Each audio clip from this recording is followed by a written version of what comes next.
mega love shoutout sa 100 plus pero 12 pa lang mga kakabsat, 12 pa lang ang nagla-like. Baka naman like and subscribe naman tayo dyan, Absat. Good evening. Ito, pag-usapan ka natin to, nakita ko to eh. Sino ba nag-post nito? Si Kagawa Joey 3 hours ago. Eto na, practice mo na ang nang sasabihin, aray mo, huling-huli ang Marites. Fake pala talaga lahat. Labo-labo ng kwento nila. Diyos ko po, Lord Rudy. O sige, tingnan natin. Si Senator Loren Legarda nagtatanong bakit daw siya Naririnig nyo ba? Teka, tanggalin ko yung background music ha. Tanggal talaga. Yan, tanggalin ko yung background music para marinig natin yung boses nila. Tingnan natin. Lights, camera, action, pasok! Si Senator Loren Legarda nagtatanong bakit daw siya sinama, kakampi natin yung anak niya. O bakit yung sinama si Senator Loren Legarda kakampi natin yung anak niya? Siniyan na mag-expose ng katiwalaan sa bansa natin. O mag-i-expose ng katiwalaan dito sa bansa natin. Bakit yung sinama si Loren Legarda? Naka po!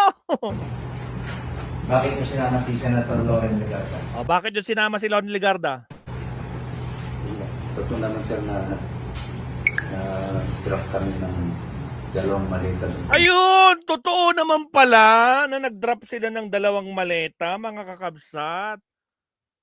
Pero sabi ni Baligod, wala daw talaga tanggal sa listahan. Bistado. Una, bistado kaagad. Huli kayo! Bakit? Kasama mismo si Kung Saldi. Isa pa. Baka di yun narinig. Isa pa. Lights, camera, pakinggan nyo. Bakit yung sinama si Senator Loren Legarda? Totoo naman sir na drop kami ng dalawang maleta. Kita nyo? Totoo naman sir, nag-drop kami ng 2 maleta eh. Bakit iba yung statement ni ni Baligod na naman kahapon? Ba't kasi si Baligod ang nag-i-explain? Diyos ko po. Akala mo siya yung talagang siya yung may experience nun. Diyos ko po, kwentong pagong alam na this. Tuloy. Bakit? Kasama mismo si Kung Saldi. Oh, kasama pa nila sa Kung Saldi ko. 'Di ba? Ano kaya usapan nila? Ano ba kaya? Hindi ko alam. Mas lalong tumatatag ang kredibilidad ninyo, hindi ba? Kasi kung iniimbento niyo yan, hindi niyo isasama yung kung apektado ang kakampi natin. Yes pa. Sorry sir, hindi man namin alam kung sino kakampi yung katotohanan na talaga yung namin. Hindi nakikita. Yun. Katotohanan lang daw. Katotohanan. Tragis bistado, rinig na nga kayo eh. rinig eh. Bakit yung sinama yun si Loren Legarda sa kanya? Pinabit nyo ha? Kakampi natin yung anak niya na mag-i-expose yung anak niya. Bakit ganon? Ngayon natanggal na, wala na daw sa listahan, safe na. Alam na this.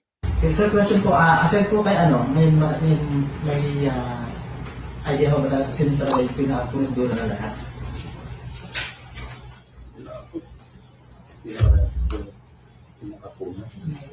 Pinakapunan.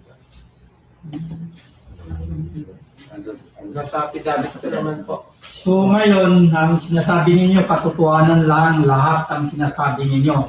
So alam ko, pag sinasabi ninyong katotohanan ng lahat yung nilalahad ninyo, ibig sabihin, kahit saan tayo makakarating, hindi yun, hindi kayo pwedeng umatras. Yes.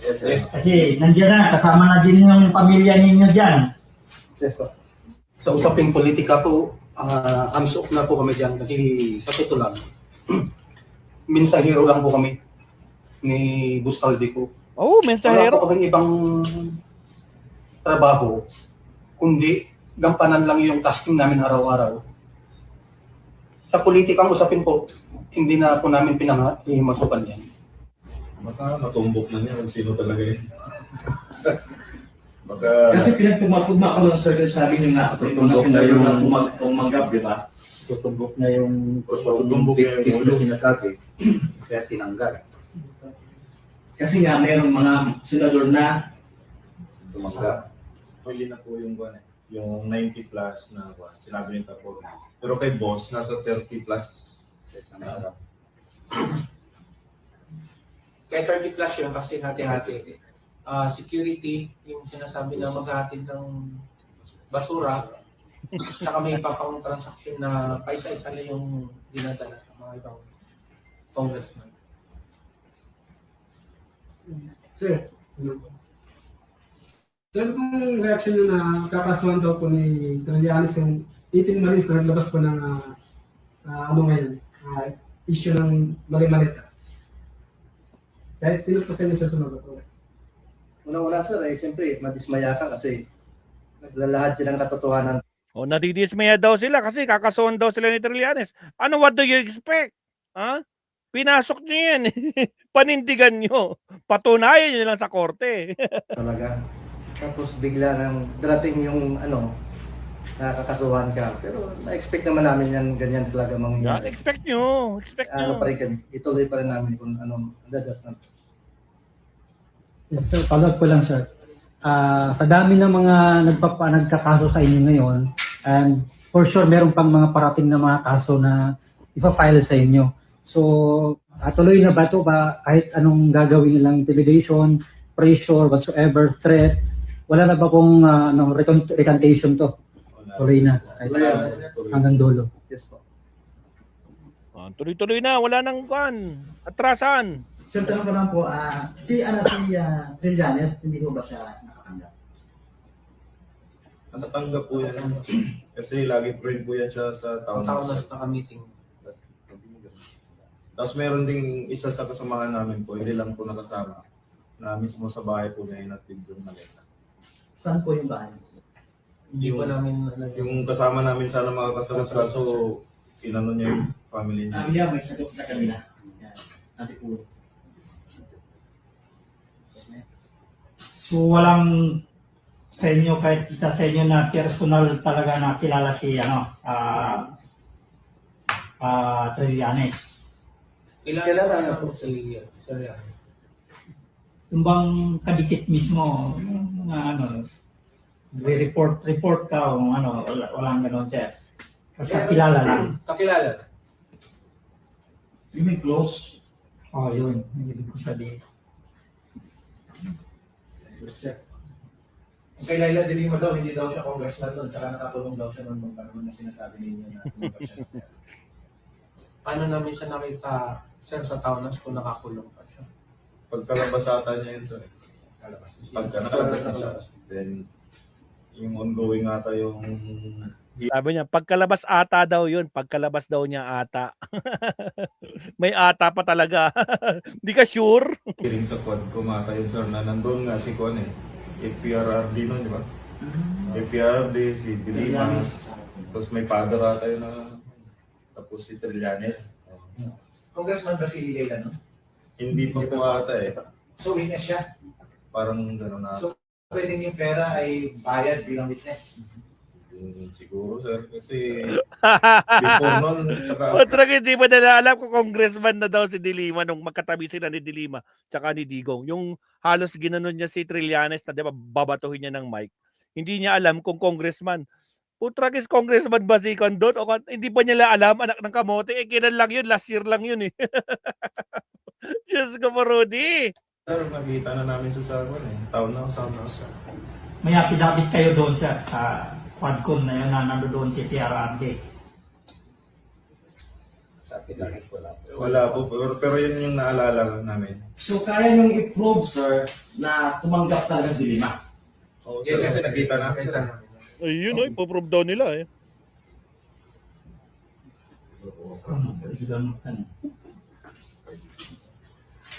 Ito tayo sir, tanong. No? Putragis naman itong mga nagtatanong na vloggers nila, anak ng kayo mo. Ayusin nyo na yung mga tanong nyo. Mga walang kwenta. Ito, practice pa more. Ano mapanawagan niyo sa taong bayan para suportahan niyo? Kuwan lang sir, papasalamat lang kami sa mga iniwala po at sumusuporta. Yun lang. Sige po, Pasalamat ka rin kay Mike Defensor. Tandaan nyo bali-balita, di umano ang bigayan dyan, malaki. Di ba? Sabi ni Director Matibag, ayon sa kanyang source na, nako po, Mike Defensor, Diyos ko po Rudy, kaya naman pala kayang-kayang bigyan ng donasyon si Marcoleta. Hindi lang pala si Marcoleta, pati pala itong mga basura rin ito, ay ibang klase din, paldo. kayo, i-boost ninyo yung para makarating sa ating mga kababayan yung hinaing ninyo na matapos na ito, matulukan na ito. Dahil sabi sa kabila, tanging taong bayan na lang yung inaasahan nila. So sige po, ipanawagan po ninyo. nanawagan po kami sa taong bayan na suportahan kami na yung Ay, mga taong bayan. Suportahan nyo daw. Press 1 sa mga gustong sumuporta dito sa mga marites na to. Press 2 sa hindi susuporta. No? Dahil sa kaka-fake news nila. Rehearse pa more. Diyos ko, ayusin nyo yung script nyo. Press 2. Diyos ko Lord. sinasabi namin is totoo. At saka katotohanan lamang. Yun po. Katotohanan lang daw. Sana suportahan niyo po lagi kami. Sa'yo po, sir. Isa po ba? Sana sa ending na yan, guys. Na ganito. So, tanong ko lang po, kasi panood ko yung interview ni Jessica Soho sa inyo. Totoo ba na may senador na nakatanggap din ng pera? Nasa Rapid-rapid. Yes. So, pwede mo lang kung ilan na senador ang possible. Nasa affidavit, sir. Hindi na maalala kung ilan sila. anima. Hindi daw nila maalala yung hindi daw nila maalala yung affidavit nila. Hindi sila sure. Sino bang gumawa? Diyos ko po. Tinatanong kayo ng direkta pero nasa affidavit nilang daw nila maalala. Alak lang kabote. Bakit? Sino ba gumawa ng affidavit nyo? At hindi nyo maalala yung mga pagkanan nyo. Alak kayo lang kabote. Diyos ko Lord, ibang klase to. Makwan. Putra Gisles. Ay, Sir Leo ibang klase to. Diyan ka pa. Sobra. So, meron po talaga. So ano yung criteria para makatanggap ang isang Senado? Out of the 24, bakit di mo lang nakatanggap? Ba't yung iba hindi tumatanggap? Hindi namin concern. Basta ang alam namin, para doon, hatid namin. Yun lang ang kuha namin, sir eh. Ang EA kasi ang kuha, sir eh. Pag-communicate sa kanila, then kami, sabihin na, hatid natin to doon kay Senator Juan. Kung ano lang ang sinasabi ni Congressman. Yes, sir. At saka ng EA, sir. Sa affidavit ninyo, si Erwin Tulfo nandun, naka-receive siya ng pera nung siya congressman tsaka nung senator din siya. Ano kaya kapalit mo? Yun ang hindi namin. Yun ang di daw alam. Hindi na alam ang kapalit. Diyos ko po, Rudy. Alam niyo pagkatapos tong hearing nila nung kay Marcoleta at saka kay Cayetano, sumugod si Congressman Alvarez. Paano narinig ni Congressman? Nakatanggap daw siya ng maleta. Ngayon, pinunta niya sa Senado. Wala na sila. Ang naabutan niya si Marcoleta at saka si Alan Peter tsaka yung mga media. Tuloy, nagka-press con tuloy yun. Nagharap-harapan sila. Kaya ako nandito kasi narinig ko na binigyan daw ako ng maleta. Gusto kong klaruhin. Sino sa kanila ang nag-deliver? Kung sa akin ba nag-deliver ba talaga? Putagis wala na. Ngayon, si Marcoleta tumakas na. Ayaw na. Iska po. Tragis na duwag. Ayusin nyo kasi yung script nyo. Diyos ko, Lord Rudy. Siya. Yan, mabsat, no? Eto na yon, bistado, mga kabsat, no? Lalong-lalo na. Bakit nyo sinama si Loren? Kasama natin yung anak niya na maglalabas ng mga ebidensya. Diyos ko, Rudy. Bistado ka. Sa mga di mo pa nakakarinig doon, umpisa lang natin ng konti. Pasok. Si Senator Loren Legarda nagtatanong bakit daw siya sinama, ikakampi natin yung anak niya na si Lian na mag-expose ng katiwalayan sa bansa natin. Bakit niyo sinama si Senator Loren Legarda? Bakit nyo sinama si Loren Legarda? Sagot. Totoo naman, sir, na drop kami ng Totoo naman, sir. Nag-drop kami ng 2 maleta. 2 maleta doon sa Nag-drop. Pero kay Baligod, sabi niya, ay, hindi po kasama. Typo error lang yun. Kumbaga parang nagkamali lang po. Hindi po talaga kasama si Loren Legarda. Ay, alam na this. Alam na this. Makwan, Mintik, Suzuki. Alam na this. Sir Leonardo. Ay, Diyos ko po, Rudy. Kailangan pa bang i-memorize yan? Alright, next topic tayo. Wala nakabote to. Bistado to, mga mukhang to, marites na to. Diyos ko po. Isa pa, countdown tayo. Here we go.